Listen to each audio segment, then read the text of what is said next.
teaching, it is not just a profession.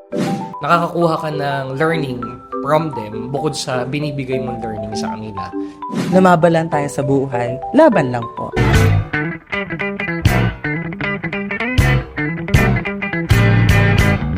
Hello mga ka-IEs! Welcome to IE Diaries. I am Angeli De Feliz. And I am Noviel Reyes. Get ready for an exciting journey through the life of an industrial engineering student. IE Diaries is not your typical diary. It's your window into an IE student's daily life. Each month, we'll share a unique segment of the IE experience.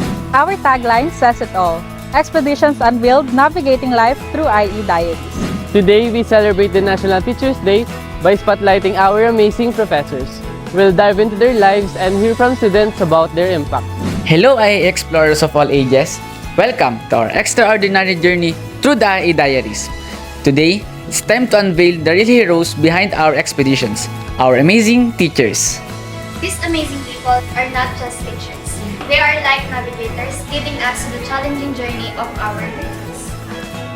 It's their unwavering support. They're belief in us even without ourselves. They don't just teach subjects, they mold futures. How long have you been teaching? Parang more than 3 years na. 11 years and 4 to 5 months. Actually, I've been in the academy for 16 years, pero dito sa BSU ay 1 year and 2 months. For Batangas State University, 2 years and 2 months. I am 1 month lang dito sa BSU po. 5 years already. What inspired you to be on this spot? So after I graduated college, I really didn't expect na magtuturo ako. Ang nag-inspire talaga sa akin na mag-enter sa academe is yung dati kong professor, no, sa university kung saan ako graduate. And then, sabi niya sa akin, kung gusto ko daw magturo, kumbaga I took that opportunity na magturo sa under ng department nila. Tsaka isa pa dyan, na-inspire din ako ng mother ko kasi yung mother ko ay former teacher, elementary teacher. Even nung estudyante pa lang ako. So, ito na yung pangarap ko. Actually, hindi talaga maging engineer kundi sa maging guro, maging teacher. Kaya yun nga lang, talagang naging tawag na rin nung panahon na si Ma'am Aida ay tumawag sa akin at hinikayat niya akong magturo. Galing sa ibang bansa din ako noon eh. So, wala akong trabaho. Then, tinawagan niya ako suddenly. Hulog ng langit during that time. And that's the calling na rin siguro na nangyari. And parang yung dalawang pangarap na hit mo, engineer / ikaw ay naging educator. I love learning and at the same time, gusto ko rin na yung natutunan ko ay ibahagi ko rin sa aking mga estudyante or yung mga future engineers kagaya ng mga IEs. Mga 5th year ko siguro naisip na parang yung passion ko is gusto ko talagang pumunta sa academe. So, I've tried muna. Sabi ko, bago ako mag-academe, I will be working muna sa industry. Para naman pag nagturo ko, meron ako ma-share sa mga students. Ako kasi is last work ko, naka-experience ako ng mental problem. So, comfort zone ko si academics.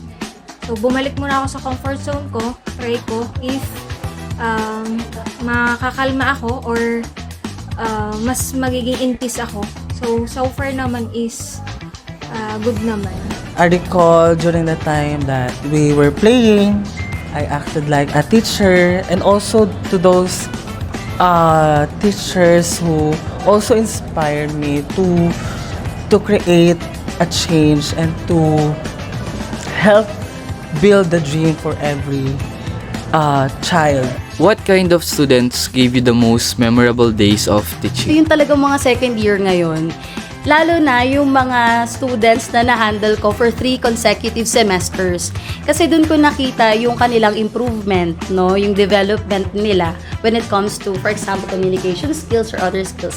And aside from that, nakita ko din doon kung gaano sila kakomportable, no, sa loob ng klase. Kasi yun yung gusto ko sa mga students, very participative, no? Kasi yung gusto ko, I am promoting interactive learning. Ayan. So, yung mga gusto ko, yung mga students na nagpa-participate, yan, sa klase. For one, yung mga close mong student or very friendly student na kung saan, kasi iba kasi yung estudyante mo bilang elementary versus estudyante mo bilang college. Kasi it's not just all about learning.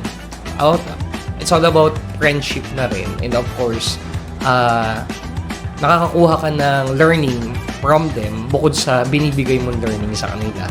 At pangalawa, yung mga estudyante lagi na pasaway. Lagi namang hindi mawawala yun. Pero sila yung dahilan kung bakit mas nagiging challenging yung trabaho. At higit sa lahat, sila din yung nagiging dahilan para mas mapukaw yung loob mo sa pagtuturo at pilitin na makatapos sila.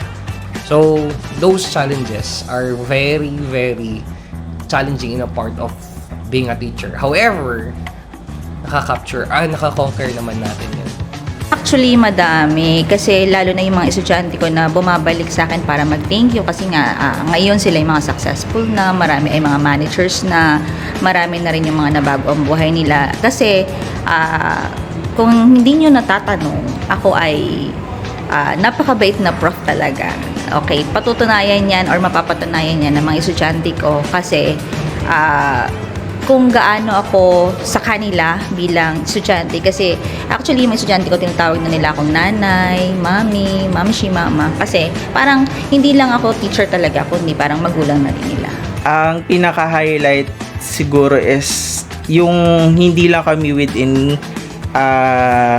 the room. So, mas yung mga estudyante ko is mga kabarkada ko rin outside the university. Lumalabas kami, kumakain kami. Yung mga unexpected, yung akala ko, patawa-tawa lang. Pero nung checkan ko yung mga papers nila is nakakuha sila ng high grades or minsan nga is perfect score pa. May isang event lang during 2019.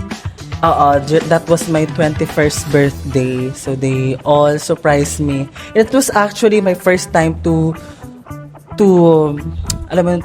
para ma-dance nila ako. 21st dance, ika nga. And it's a week-long celebration. It's just a simple appreciation, celebration of my birthday. But every moment naman with my student is always memorable naman talaga. What word of wisdom would you give to students who aspire to be an educator? Alam mo kasi, Noviel, yung teaching, it is not just a profession, it is a calling. Kung ito talaga yung calling nila, mas maging passionate sila or motivated.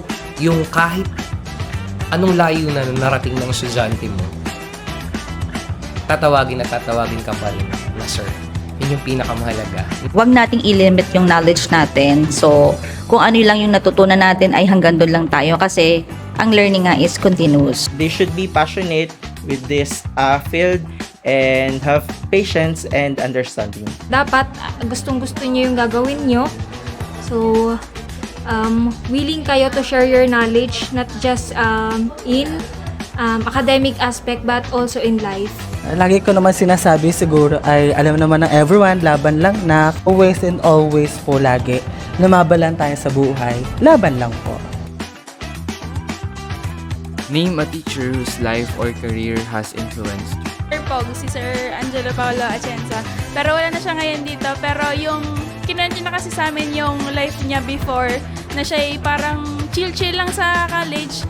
Tapos ngayon ay siya ay parang nagtotalk na sa seminars and all. Tapos siya ay parang idol ng, hindi naman masyadong basta most sa IE students ng BSU ay na-inspire niya through dun sa kanyang story na siya ngayon dati chill lang pero nakapasa siya ng CIE, siya ngayon ay prof, tapos siya ngayon ay nasa De La Salle and all. Yung mga achievements niya, parang pinaghirapan niya din naman pero hindi niya i-treasure yung sarili niya before na gawin yon.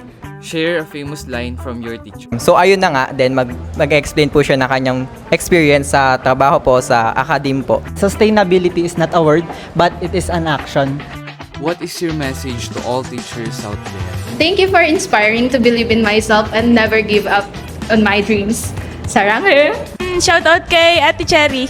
Shoutout nga pala sa mga kabingi. Bye for now!